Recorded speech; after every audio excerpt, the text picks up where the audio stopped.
نہ تو اپنے ماں باپ کی عزت کرنا ہے اور نہ ہی خدا کی نظر میں نیکی ہے۔ بے شک میرا یہ مطلب نہیں کہ کسی شخص کے ساتھ جھگڑا کرنا چاہیے۔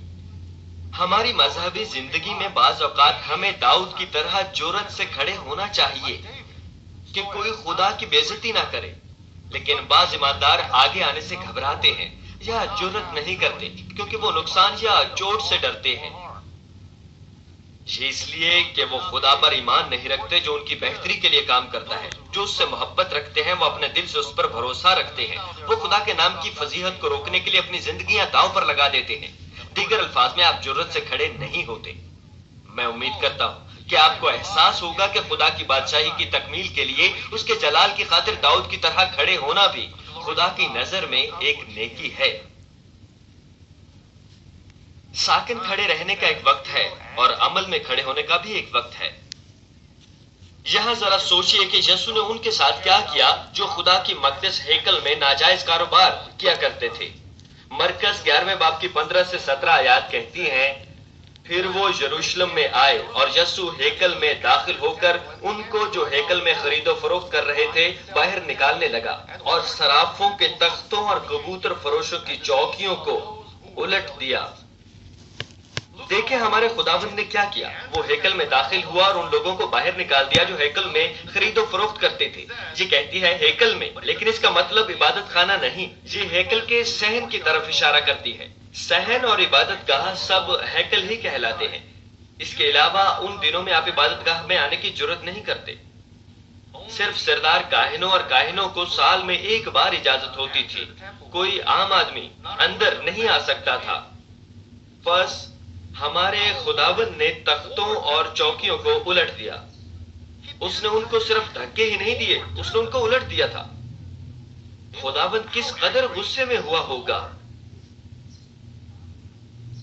اور اس نے کسی کو ہیکل میں سے ہو کر کوئی برتن لے جانے نہ دیا، اور اپنی تعلیم میں ان سے کہا، کیا یہ نہیں لکھا کہ میرا گھر سب قوموں کے لیے دعا کا گھر کہلائے گا؟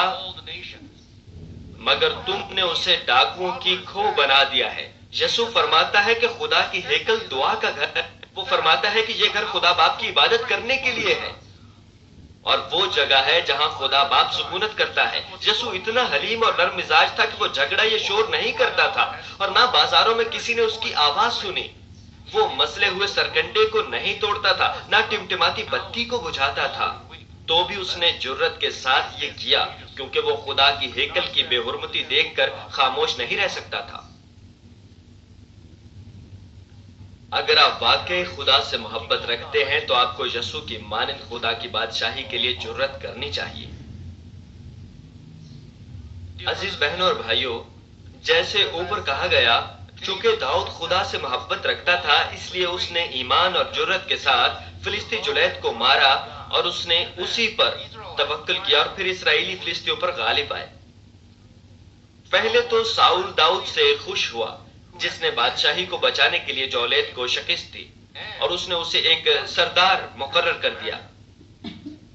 جب داؤد اور ساؤل فتح حاصل کرنے کے بعد گھر لوٹ رہے تھے، اسرائیل کے سارے شہر سے عورتیں گاتی ہوئی باہر آ گئیں۔ ساؤل نے ہزاروں کو مارا اور داؤد نے لاکھوں کو مارا۔ ان الفاظ سے ساؤل حسد میں آ گیا۔ اس کا حسد دن بدن بڑھتا ہی گیا، اور ایک دن جب داؤد بدروح گرفتہ ساؤل کے لیے بربت بجا رہا تھا، ساؤل نے نیزہ مار کر داؤد کو دیوار کے ساتھ چن دینے کی کوشش کی۔ اس کے علاوہ ساؤل نے داؤد کو ایک ہیبت ناک جنگ میں مرنے کے لیے بھیجا، اور اپنے سپاہیوں کو داؤد کے گھر بھی بھیجا کہ اس کو وہیں پر قتل کر دیں۔ داؤد کو ساؤل سے بچ کر بھاگنا پڑا، اور ساؤل داؤد کو قتل کرنے کے لیے مسلسل اس کا پیچھا کرتا رہا، لیکن اس سے چھپتے چھپاتے ہوئے داؤد کو بدلہ لینے کا ایک بہترین موقع بھی ملا۔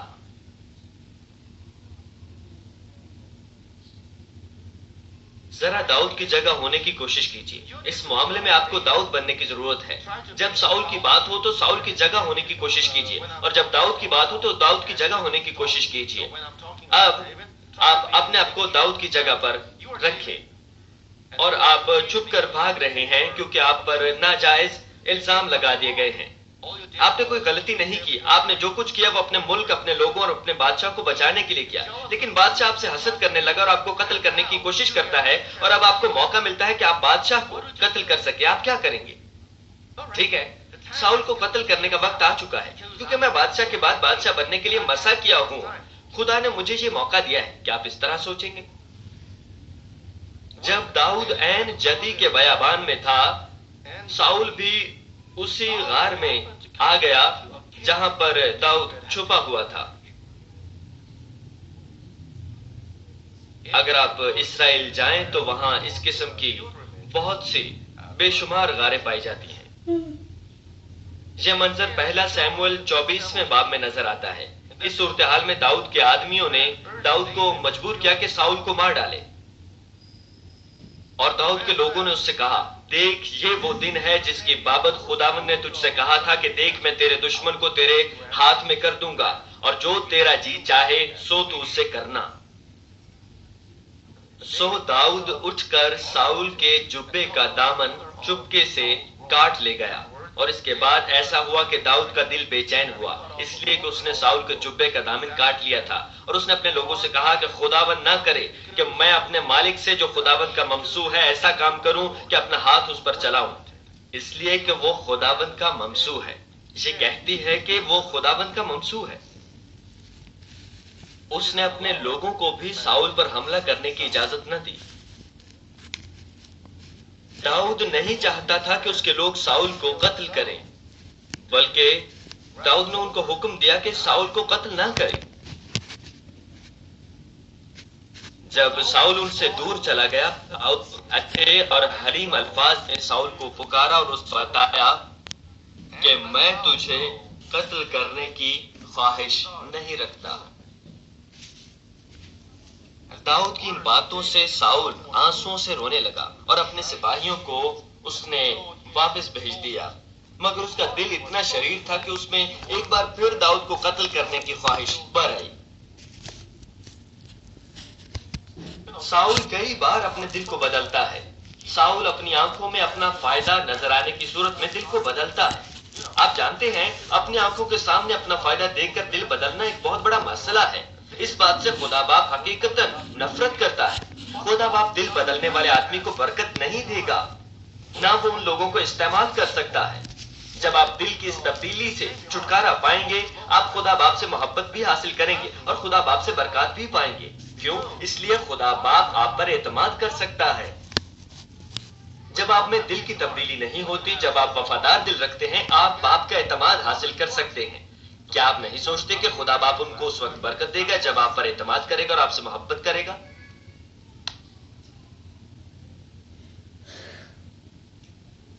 اس نے اسرائیل کے 3000 آدمیوں کو اپنے ساتھ لیا اور مکمل تیاری کی۔ ایک دن ساؤل فوج کے خیموں کے درمیان لگے ہوئے اپنے خیمے میں لیٹا ہوا تھا۔ داؤد کو اس بات کا پتہ اپنے جاسوس سے چلا اور داؤد وہاں گیا جہاں ساؤل خیمہ زن تھا۔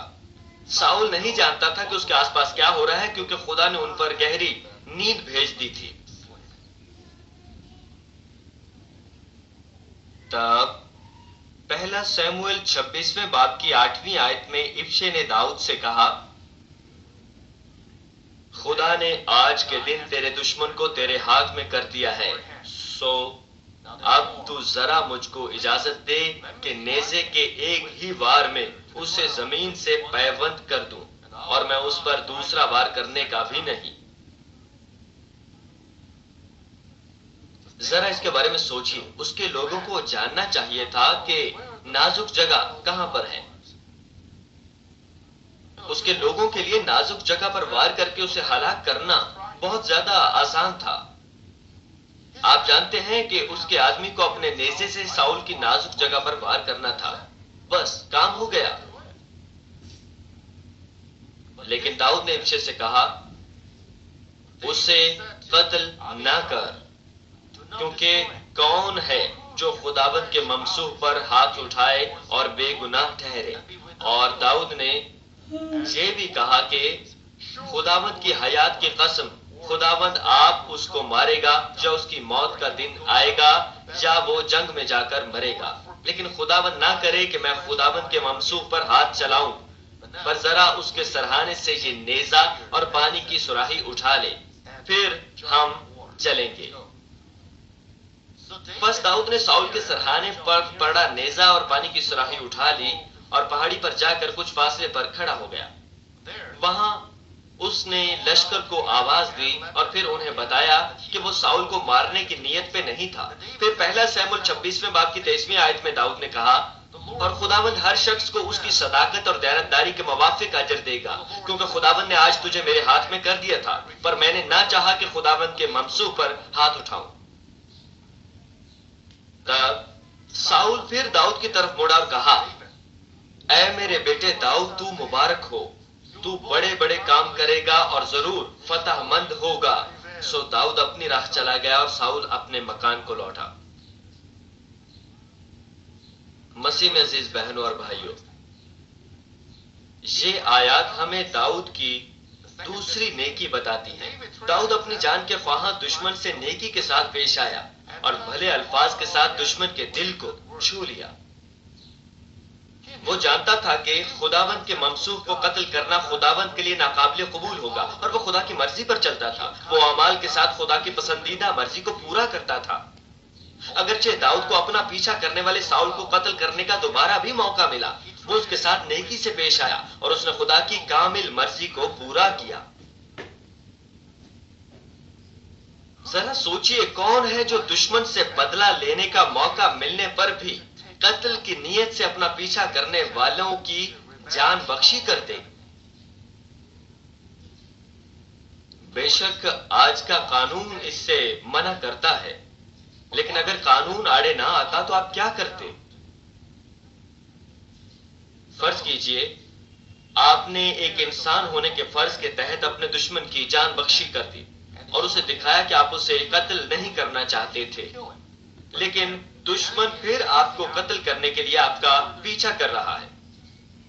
جب آپ کو اپنا پیچھا کرنے والے دشمن کو مارنے کا دوبارہ موقع ملتا ہے تو کیا آپ دشمن کی جان بخشی کر کے اس کے ساتھ نیکی سے پیش آ سکتے ہیں؟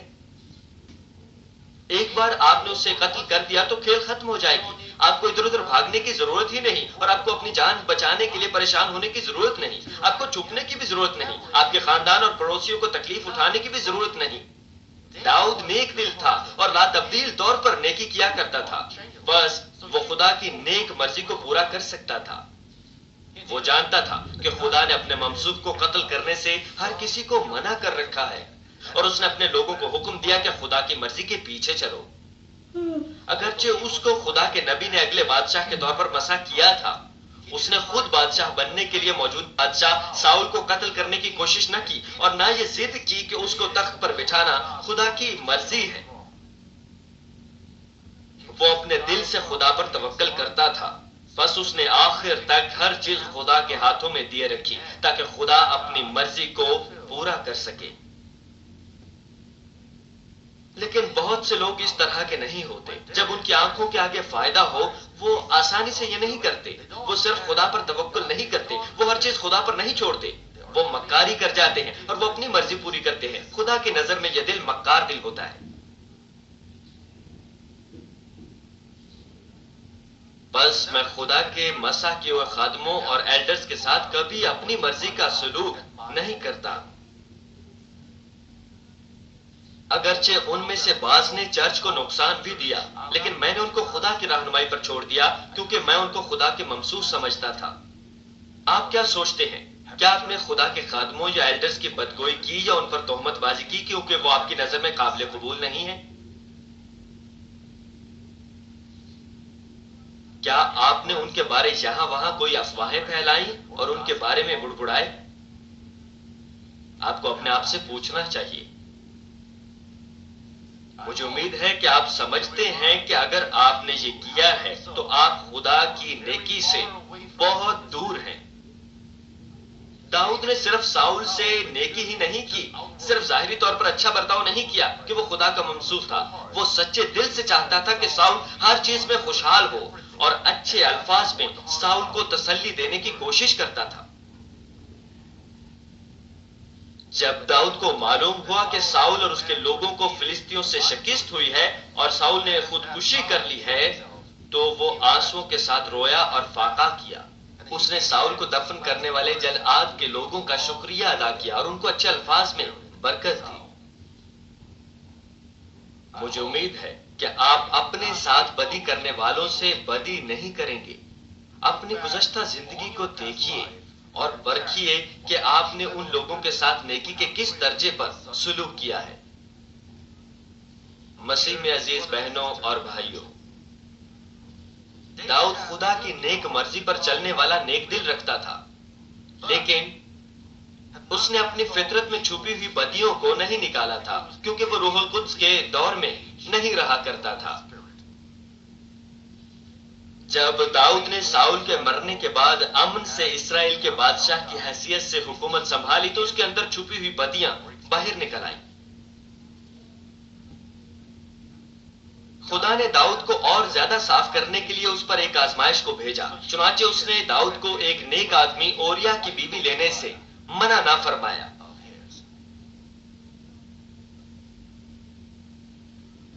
داؤد نے اپنے گناہ کو چھپانے کی غرض سے اوریا کو ایک خطرناک جنگ میں بھیج دیا تاکہ وہ غیر اقوام کے ہاتھوں مارا جائے۔ جب داؤد کی نظر میں سب کچھ حل ہو چکا تو خدا نے داؤد پر ملامت کرنے کے لیے اپنے نبی ناتن کو کئی بار بھیجا۔ نبی نے 2 سموئیل 12 باب کی 9 آیت کے پہلے حصے میں داؤد سے کہا، سو تو نے کیوں خداوند کی بات کی تحقیر کر کے اس کے حضور بدی کی؟ اور اس نے داؤد کو تفصیلاً ملامت کی۔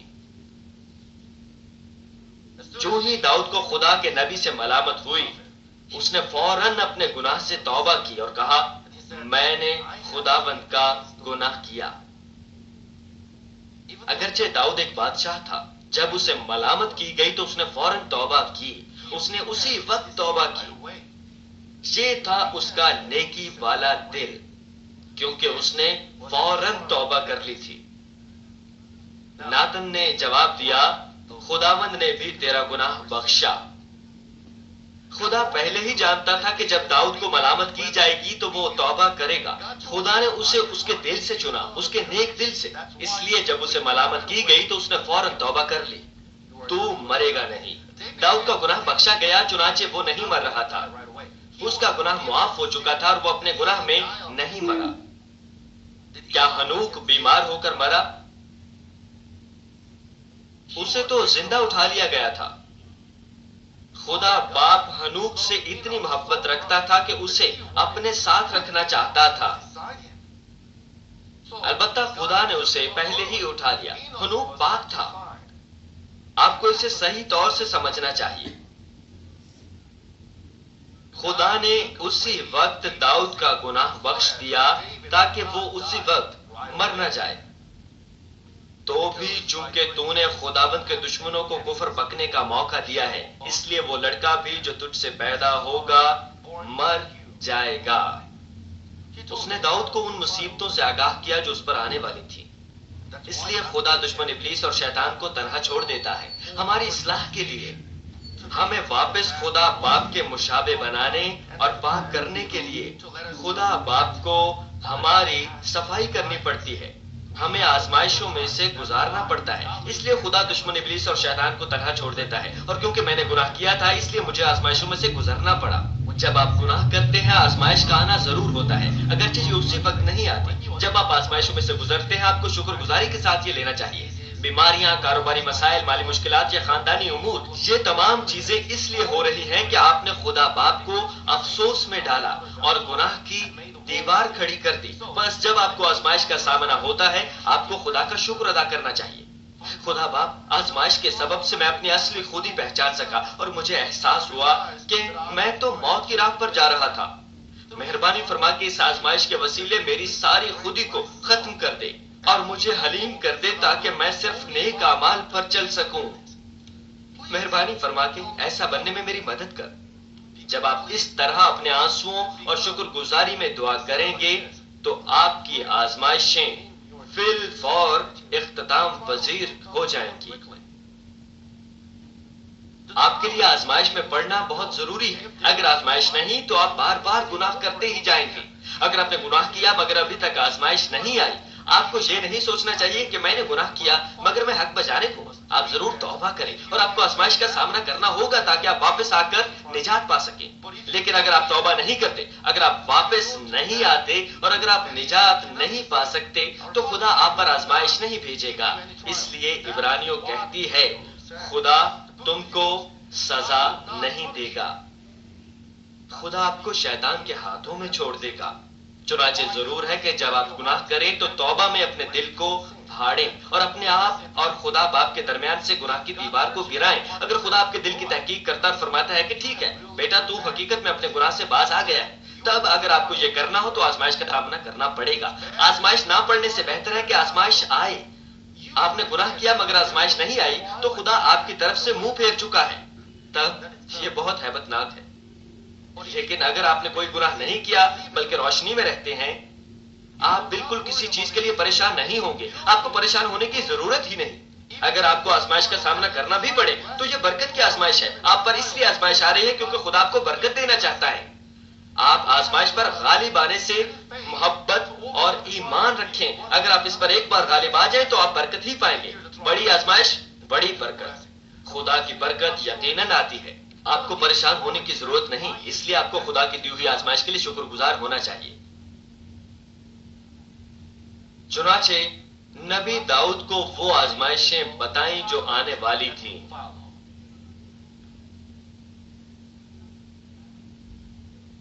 بعد ازاں داؤد پوری طرح آزمائشوں میں پھنس گیا مگر وہ ان آزمائشوں کے لیے شکر گزار تھا. یہ ہے داؤد کی تیسری نیکی. اگرچہ وہ ایک بادشاہ تھا، جب اس سے ملامت کی گئی تو اس نے فوراً اپنے گناہ سے توبہ کی اور اپنے اوپر آنے والی آزمائشوں کے لیے شکر گزار بھی ہوا. آزمائش دردناک تھی مگر داؤد نے شکر گزاری کے ساتھ سہی. حالانکہ اس کا بیٹا مر گیا تو بھی وہ شکر گزار تھا. جب اس کا بیٹا بیمار تھا تو داؤد نے فاقہ کیا. اگر میں فاقہ کروں تو کیا خدا مجھے معاف کر دے گا؟ اس نے اس طرح فاقہ کیا مگر اس کا بیٹا مر گیا. خدا نے داؤد کا بیٹا لینے کا فیصلہ کر رکھا تھا، لہٰذا اس کا بیٹا مر گیا. اب جب داؤد کا بیٹا مر گیا تو اس نے کیا کیا؟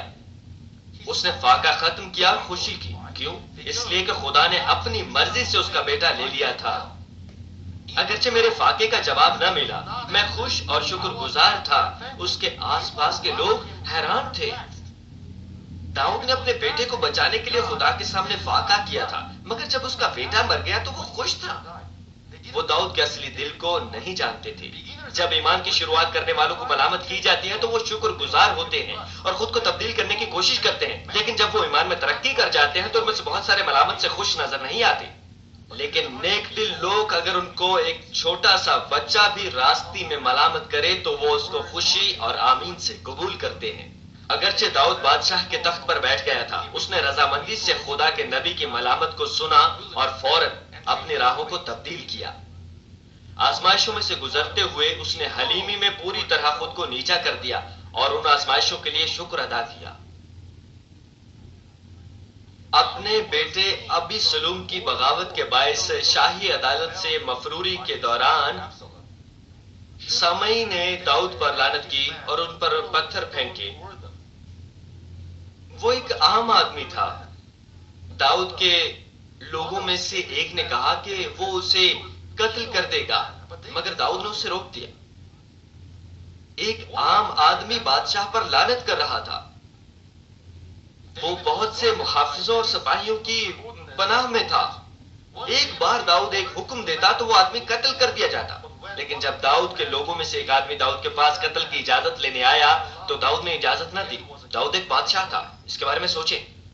داؤد ایک بادشاہ تھا اور اس کی یہ بے عزتی ایک عام آدمی نے کی اور اس پر لعن طعن ہو رہی تھی مگر پھر بھی داؤد نے اسے قتل کرنے کی اجازت نہ دی. اگر آپ اس کی جگہ ہوتے تو کیا کرتے؟ کیا آپ غضبناک نہ ہو جاتے اور آدمی کو قتل نہ کروا دیتے؟ مگر داؤد نے ایسا نہیں کیا. آپ ضرور سمجھیں کہ اس کی نیکی کا درجہ کتنا بلند تھا. یہ روح القدس کا زمانہ بھی نہیں تھا. اگر داؤد آج کی طرح روح القدس سے رہنمائی پا رہا ہوتا تو کیا ہوتا؟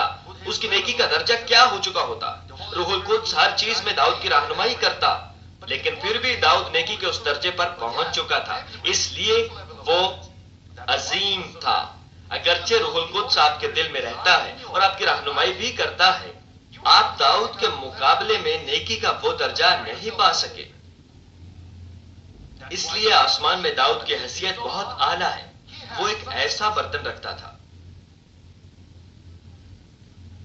دوسرا سیموئیل 16 باب کی 11 سے 12 آیات میں داؤد نے کہا، دیکھو میرا بیٹا ہی جو میرے صلب سے پیدا ہوا میری جان کا طالب ہے. بس اب یہ بنیامینی کتنا زیادہ ایسا نہ کرے، اسے چھوڑو اور لعنت کرنے دو، کیونکہ خداوند نے اسے حکم دیا ہے. شاید خداوند اس ظلم پر جو میرے اوپر ہوا ہے نظر کرے، اور خداوند آج کے دن اس کی لعنت کے بدلے مجھے نیک بدلہ دے.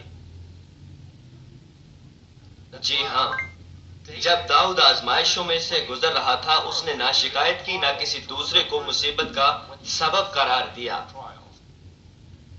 مگر اس نے ان آزمائشوں کو رضامندی سے خدا کی طرف دیکھتے ہوئے لیا، جو اس کو ان آزمائشوں کے ذریعے مزید کامل کرنے والا تھا. آپ کا کیا حال ہے؟ کیا جب آپ کو کچھ آزمائشوں کا سامنا ہو تو آپ نے شکایت کی، یا آپ نے حلقہ احباب میں سے کسی کو اپنی تکلیف کا سبب ٹھہرایا؟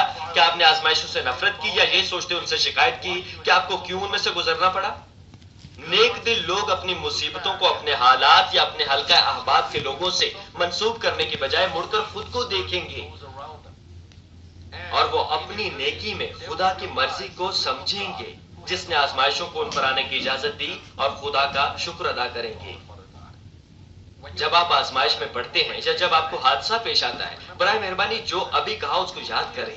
تب آپ واضح طور پر خود کو دیکھیں گے اور توبہ کریں گے. وہ اپنے دل سے ایوب 23 باب کی 10 آیت کے الفاظ کا اقرار کریں گے، یہ کہتے ہوئے کہ لیکن وہ اس راستے کو جس پر میں چلتا ہوں جانتا ہے، جب وہ مجھے تالے گا تو میں سونے کی مانند نکل آؤں گا. اور وہ ان آزمائشوں میں کامیاب ہونے کے قابل ہوں گے. کوئی تو بہت جلدی آزمائش کو ختم کر لیتا ہے، لیکن دوسرے اسے جلدی ختم نہیں کر پاتے. بعض لوگ بہت دیر لگا دیتے ہیں. یہ آپ کے اعمال پر ہے. آپ کے دل، ایمان، محبت، اعمال ان پر منحصر ہے. آزمائش جلد ختم ہو جاتی ہے یا یہ ختم ہونے میں بہت لمبا وقت لے جاتی ہے.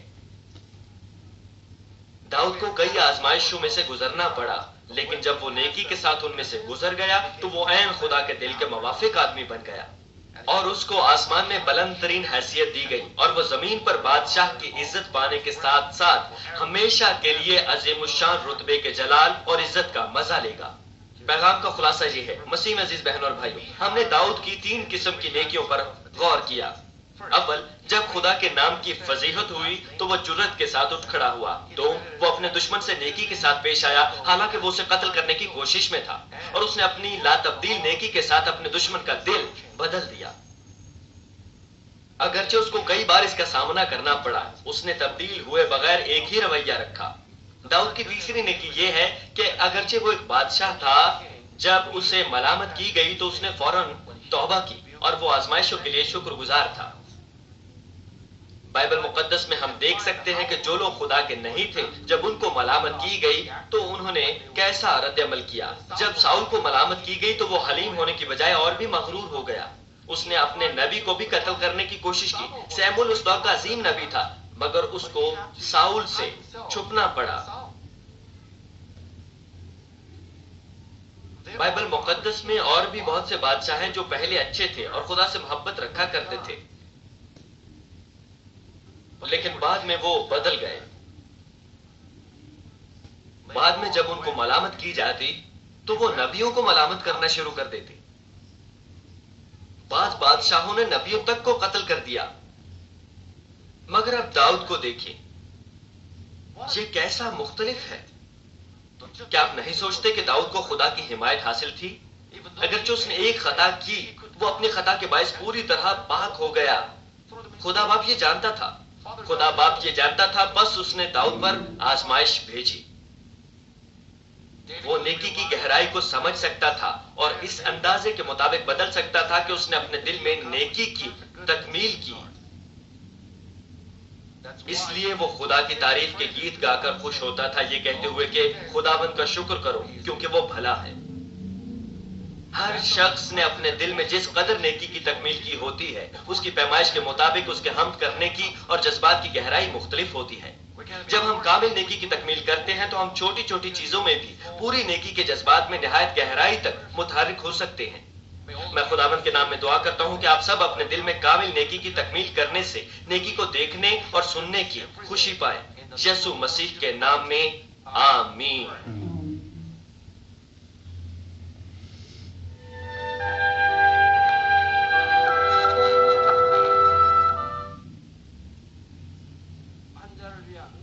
بیماروں کے لیے دعا. میں ان سب لوگوں کے لیے دعا کروں گا جو بیمار ہیں. آپ اپنے بدن کے اس حصہ پر اپنا ہاتھ رکھ لیں جہاں پر بیماری ہے اور اس دعا سے استفادہ کیجیے. اگر آپ بیمار نہیں ہیں لیکن اپنی دلی مرادیں پانا چاہتے ہیں تو اپنا ہاتھ اپنے سینے پر رکھ لیجیے. خدا کا زندہ کلام وقت اور فاصلے کی قیود سے آزاد ہے اور آپ کے ایمان کے مطابق آپ کے لیے کام کرے گا. آپ جہاں کہیں بھی ہوں اگر ایمان کے ساتھ اس دعا کو قبول کریں گے تو آپ خدا کی قدرت کے حیران کن کام دیکھیں گے. ہاللیلویا. قادر مطلق خدا، تو جو محبت ہے، اپنے بچوں پر اپنے ہاتھ کو رکھ اور تمام GCN دیکھنے والوں پر بھی جو ایمان سے اس دعا کو ٹی وی کے ذریعہ قبول کرتے ہیں. اپنا ہاتھ ان پر رکھ اور اپنے عجیب کام جو وقت اور فاصلے کی قیود سے آزاد ہیں ان تمام لوگوں کی زندگیوں میں دکھا جو دنیا کے کسی بھی کونے میں ہیں. ان کو ایسا ایمان عطا فرما جس کے وسیلہ سے ان کے تمام شکوک و شبہات ختم ہو جائیں. ان کی زندگی سے تمام دکھ اور مشکلات جاتی رہیں. روح القدس کی آگ سے جلا کر اور یسوع کے پاک خون کے وسیلہ سے دھو کر پاک کر دے. سر سے لے کر پاؤں تک سارے جسم میں خدا کی عظیم تخلیقی قوت آشکار ہو.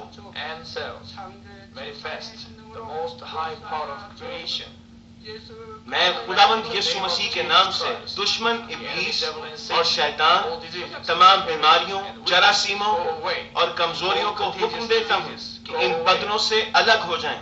تمام چھوت کی بیماریاں جاتی رہیں. ہر وہ بیماری جو لا علاج ہے اور نئی دریافت شدہ بیماریاں روح القدس کی آگ سے جل کر بھسم ہو جائیں.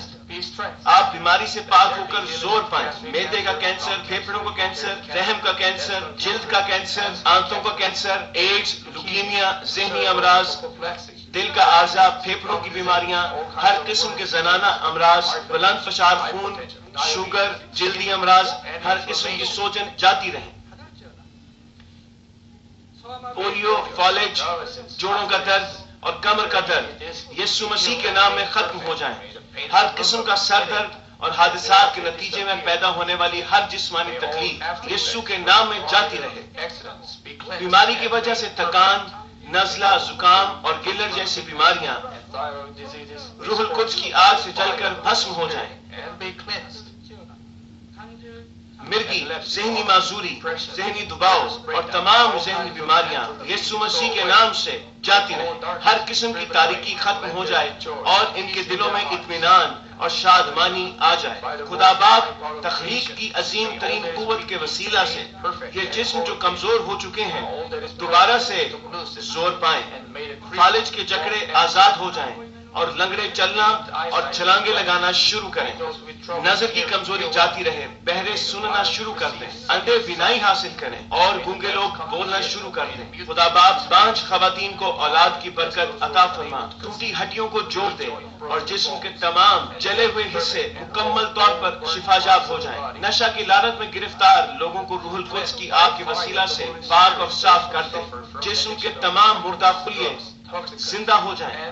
تمام تاریکی جاتی رہے اور ابلیس کی قوتیں نکل جائیں اور تباہیوں سے محفوظ رکھ اور ان کو برکت دے کہ وہ ایک خوشحال زندگی بسر کریں. اے خدا، اپنے فرزندوں کو گھروں اور کاروبار کی جگہ پر روح القدس کی آتشی باڑ میں محفوظ رکھنا اور تیری آنکھیں جو آگ کے شعلہ کی مانند ہیں ان کو دیکھتی رہیں. ان کا باہر جانا اور اندر آنا مبارک ہو. انہیں برکت دے تاکہ یہ لوگوں کو قرض دیں لیکن کسی سے کبھی قرض نہ لیں. انہیں حکمت اور عقل دے اور ان پر فضل کر کہ وہ روح القدس سے معمور ہو جائیں. خداوند اپنے خادموں کو وہ کام کرنے کی توفیق اور فضل عطا فرما جو تو نے انہیں سونپا ہے. ہر چرچ میں ایک انقلاب برپا کر دے. اپنے بچوں کی رہنمائی کر تاکہ وہ تجھے جلال دیں جو بھی کام وہ کریں. اپنے عجائب کا ظہور فرما تاکہ وہ اپنے لبوں سے تیری گواہی دیں کہ وہ تجھ سے ملے ہیں اور تو ان کی دعاؤں کو قبول کرتا ہے. خدا باپ میں تیرا شکریہ ادا کرتا ہوں اور صرف تجھے ہی سارا جلال دیتا ہوں. میں خداوند یسوع مسیح کے نام میں یہ دعا کرتا ہوں. آمین.